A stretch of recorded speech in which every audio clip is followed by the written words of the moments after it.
കണ്ണൂരിൽ കോൺഗ്രസ് നേതാവിന് പോലീസുകാരുടെ മർദ്ദനം. മണ്ഡലം പ്രസിഡന്റ് ആർ രഞ്ജിത്തിനാണ് മർദ്ദനമേറ്റത്. പോലീസുകാർ മദ്യപിച്ചിരുന്നുവെന്നും ഒരു പ്രകോപനവും ഇല്ലാതെയാണ് മർദ്ദിച്ചതെന്നും രഞ്ജിത്ത് പറഞ്ഞു. കുറേ ആളുകളുണ്ട് അവിടെ, ഒരുപാട് ആളുകൾ. അങ്ങനെ ഹോട്ടലില്ലാത്തതുകൊണ്ട് ഭക്ഷണം കഴിക്കാൻ നല്ല തിരക്കുണ്ടാവും. അങ്ങനെ ഞാൻ അവിടെ നിന്ന് നിൽക്കുമ്പോൾ അവർ ഒരു ഉള്ളിക്ക് ചോദിച്ചു. അപ്പോൾ ഞാൻ പറയുക കുട്ടാ ഉള്ളി ചോദിക്കുന്നുണ്ട്, ഉള്ളി കൊടുക്കുന്നതാണ്. അവർ അത് കൊടുത്തു. അപ്പോൾ എനിക്കെന്തോ അയാളെ നോട്ടം കണ്ടാൽ എനിക്കൊരു ഡൗട്ട് തോന്നി. ഞാനെൻ്റെ ഒരു നാട്ടുകാരൻ നടന്ന് ഭക്ഷണം കഴിക്കുന്നുണ്ട്. ഞാൻ പറഞ്ഞു ഒന്ന് ശ്രദ്ധിക്കണേന്ന് പറഞ്ഞു. വേറൊന്നുമില്ല.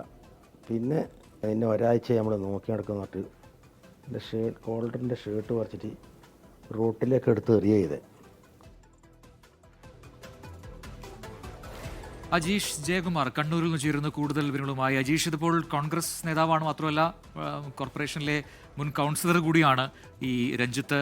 പോലീസുകാർ മർദ്ദിച്ചു, അവർ മദ്യപിച്ചിരുന്നു എന്നൊക്കെയുള്ള ഗൗരവ സ്വഭാവത്തിലുള്ള ആരോപണമാണ് ഇപ്പോൾ രഞ്ജിത്ത് ഉയർത്തുന്നത്. എന്താണ് ഉണ്ടായത്?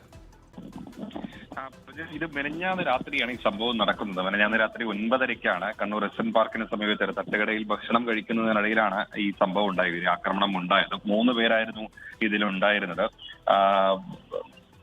3 പേരും പോലീസുകാരാണ്. 2 SI-മാരാണ്. കണ്ണൂരിലെ എയർ ക്യാമ്പിലെ ഉദ്യോഗസ്ഥരാണ് ഈ 3 പേരും. 2 SI-മാരും ഒരു ASI-യും എന്നാണ് മനസ്സിലാക്കുന്നത്. അന്ന് തന്നെ ഈ രഞ്ജിത്ത് പരാതി കൊടുത്തിരുന്നെങ്കിൽ പോലും പോലീസ് കേസ് എടുത്തിരുന്നില്ല. ഇന്നലെ രാത്രി വൈകിയാണ് പോലീസ് കേസ് എടുത്തത്. രഞ്ജിത്ത് പറയുന്നതനുസരിച്ചിട്ട് പോലീസ് ഉദ്യോഗസ്ഥർ ഒരു മധ്യസ്ഥതയ്ക്ക് ഈ കേസ് ഒത്തുതീർപ്പാക്കാൻ ഒരു ശ്രമം നടത്തി എന്നാണ് പറയുന്നത്. പക്ഷെ പിന്നെ വൈകിയാണ് കേസ് എടുത്തത്. എന്തായാലും ഇതിൽ ഒരു പോലീസുകാരൻ നാളെ വിരമിക്കാനിരിക്കെയാണ് ഇപ്പോൾ ഒരു കേസ് കൂടി വരുന്നത്. ഇതിൽ പോലീസുകാർക്ക് എന്താണ് പറയാനുള്ളത്, പോലീസുകാരുടെ വിശദീകരണം എന്താണ് എന്നുകൂടി നമുക്ക് കാത്തിരിക്കാം. അത്തരം എന്തെങ്കിലും പ്രതികരണം വരുമോ എന്നുള്ളത്. അജീഷ് ജയകുമാറാണ് കണ്ണൂരിൽ നിന്നും വിവരങ്ങൾ നൽകിയത്.